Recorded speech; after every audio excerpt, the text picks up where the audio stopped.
Please take note that some of these stories are from a perspective of women, so please keep an open mind.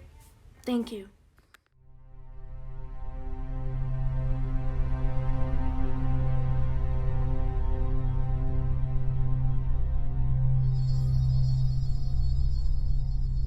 I am 22, and this incident happened a year and a half ago. I had just moved into my first apartment and it was in the process of moving in. The door that led into my apartment locks itself automatically when closed, so I was going to the entrance of my apartment complex to get my mail while talking on the phone with my boyfriend. I returned to my apartment and sat on the bed while opening the mail while using the phone. I dropped the phone on the floor and it landed under my bed, so I had to lie on the floor and stretch for it. I saw something that caught my eye. There was someone under my bed. My eyes widened and I choked the urge to scream. The person under my bed was lying still with his back towards me and his head to his chest, so I couldn't see his face and he couldn't see me. Trying to be rational while so many thoughts rushed through my head, I picked up the phone and said, "Sorry, I dropped my phone. I'm just gonna take a shower and call you back." The bathroom is right by my bed, so I hastily walked in, quietly locked the door, turned the shower on, jumped out my window and called the police. They told me to wait nearby, but to go across the street and someone comes out the door to the apartment complex.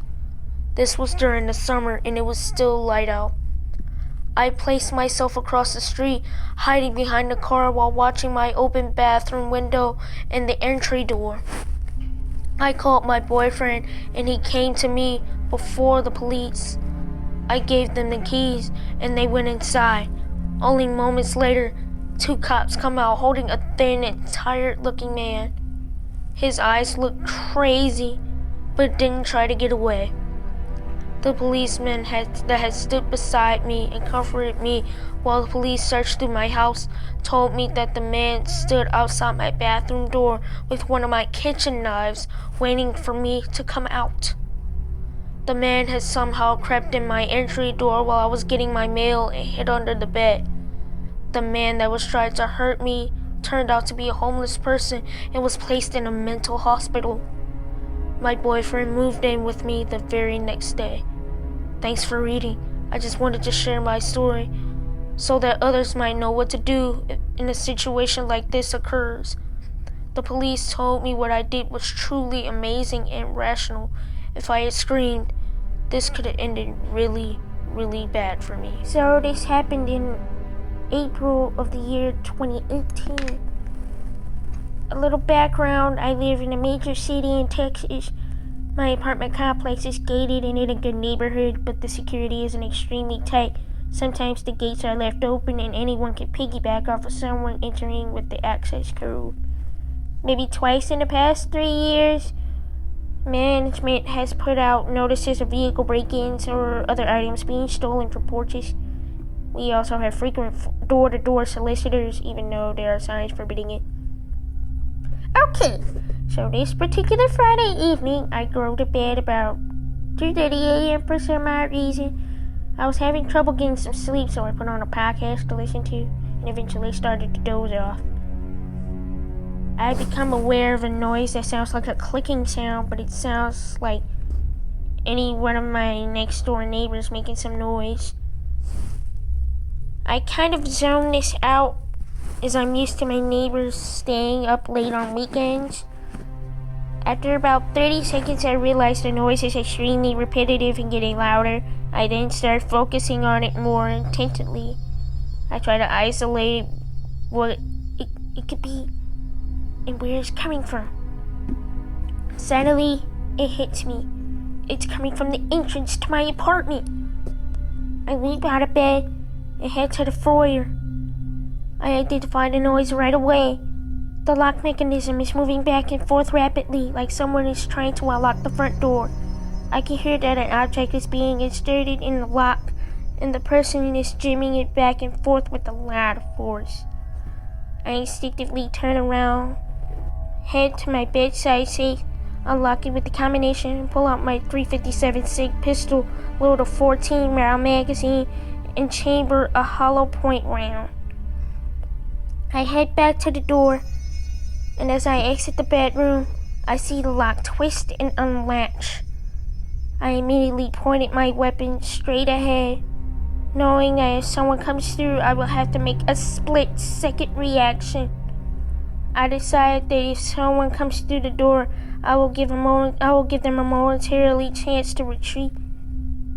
But if they do anything other than that, or either enter aggressively, I'm going to shoot and ask questions later. They don't enter, however, because I had locked the deadbolt inside only. When I first moved in a year prior, I remember thinking that the deadbolt was a great security feature, and I got in the habit of always keeping it locked when I'm home. In hindsight, the decision saved me from a life or death confrontation upon realizing that I approached the door and looked through the keyhole, and on the other side are 3 Asians, 2 men, 1 woman. All 3 are wearing hoodies, so it's difficult to make out their faces.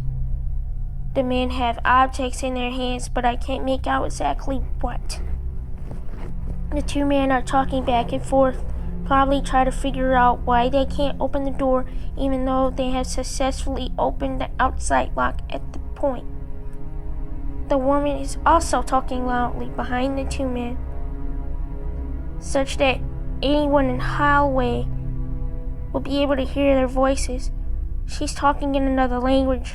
The only words I can make out are blah blah blah, apartment 250 blah blah blah. And she's repeating that over and over like a record, a broken record. Upon hearing that, I start to wonder for a moment if they're maybe just drunk and at the wrong apartment. But that's impossible. To open my lock,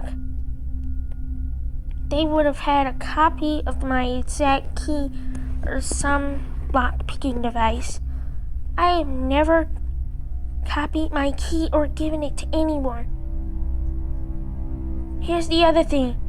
Not only is 215 not my apartment number, but as I figured out later, that the apartment number doesn't exist anywhere in the complex. Standing back from the door, I take a long broom handle and jab it hard into the face of the door, letting them know I'm on the other side. They immediately stop fiddling with the lock and take off running. I debate whether to call 911 and decide against it unless they return. I know they'll be long gone by the time anyone gets there. It would be too risky to follow them and try to get a better description or license plate. And I don't have enough identifying info as it is to make an arrest. I filed a police report the next day and let the apartment management know. They said it was unusual, but they would alert the resource officer and ask the police presence for a couple of nights. Nothing ever came of the report. But that's not a surprise to me. It's been 7 months since this happened, and no further incidents. Nobody else in the apartment have reported anything similar happening. I don't think they'll be back, but one precaution I took was to buy a smart lock for the deadbolt, so I can leave that deadbolt always locked from the inside, even when I'm not home. It's crazy to think that the deadbolt was the only thing between myself and an armed confrontation with the truth. And they say you really don't know what you'll do in those situations until it really happens. But I can honestly say I'm proud of how I stayed calm and was mentally prepared to defend myself. If there's one good thing that came out of this, I feel confident that I responded the right way and was ready for the unthinkable. So 3 a.m. burglars and your female accomplice, let's not meet again. And for your own sake, please find a safer way to make a living. There's nothing in my apartment worth dying for.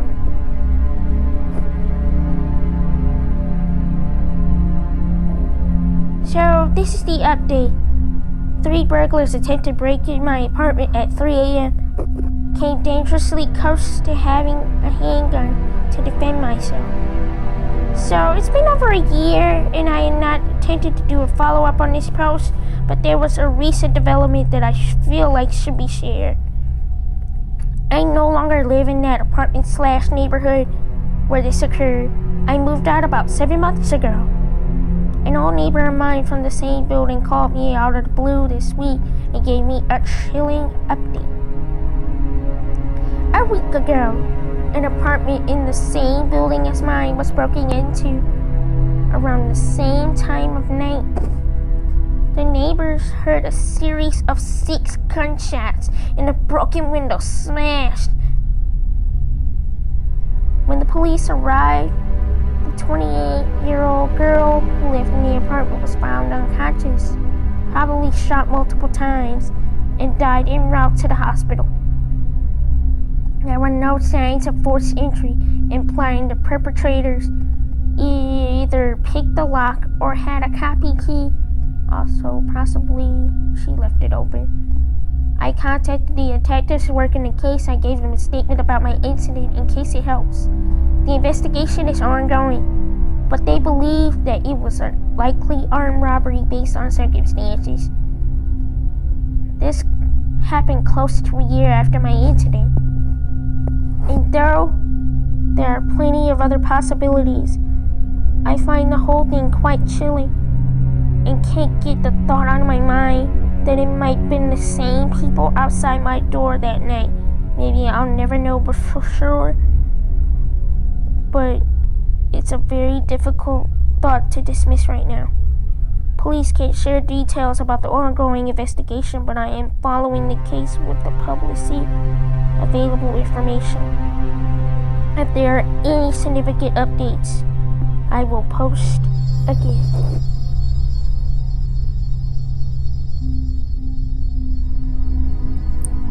So there was this clearly mental challenged kid in my high school who I interact with and be nice to from time to time, but we weren't exactly friends.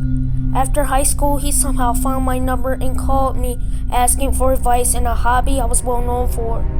I offered to give him a book for free. I drove him to his house, gave him the book, and then chatted for a while about the hobby, and I left. And about a couple weeks later, he calls me and insists on giving the book back.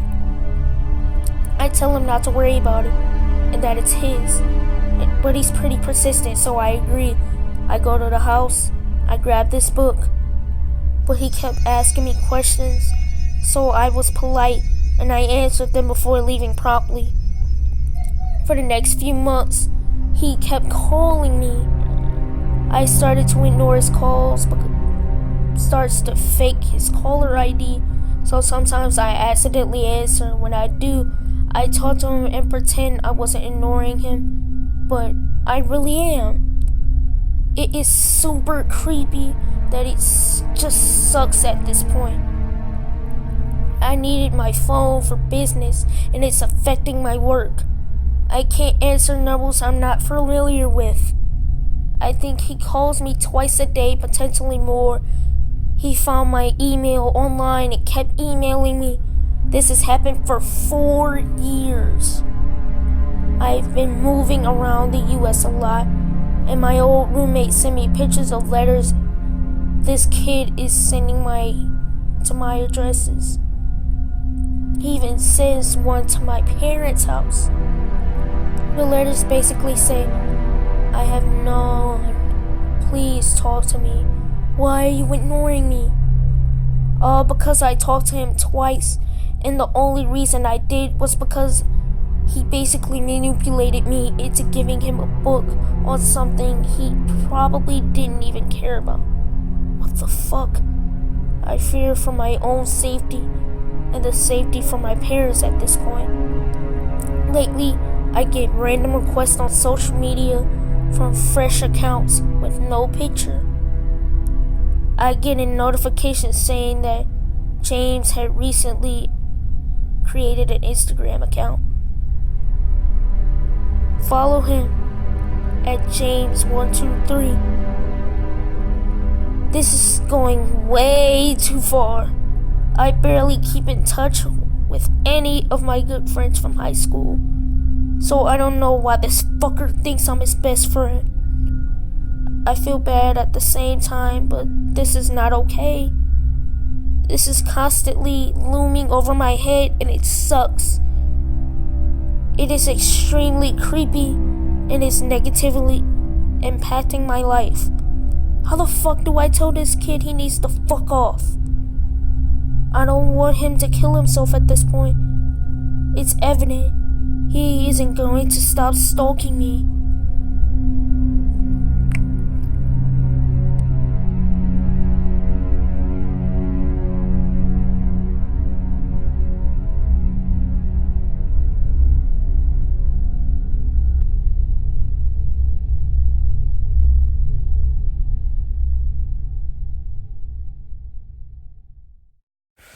What is up, guys? SPC Detroit here, as always. I just want to thank you guys for watching, especially if you made it to the end of the video. I really hope you enjoyed the video. And this is the first Scary Stories compilation I've ever made. So if you want me to make more and you love the video, leave a like and let me know in the comments below if I should make more. I just recently made a film called Lockdown. I'll leave that in the description below. And subscribe to the channel to support me. Yeah, comment down below if I should make a Scary Stories channel or not. I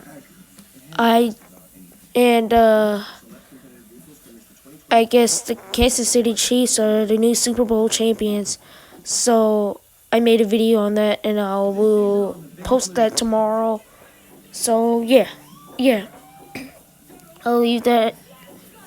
I'll post that tomorrow. And thank you all for watching. And don't forget to subscribe.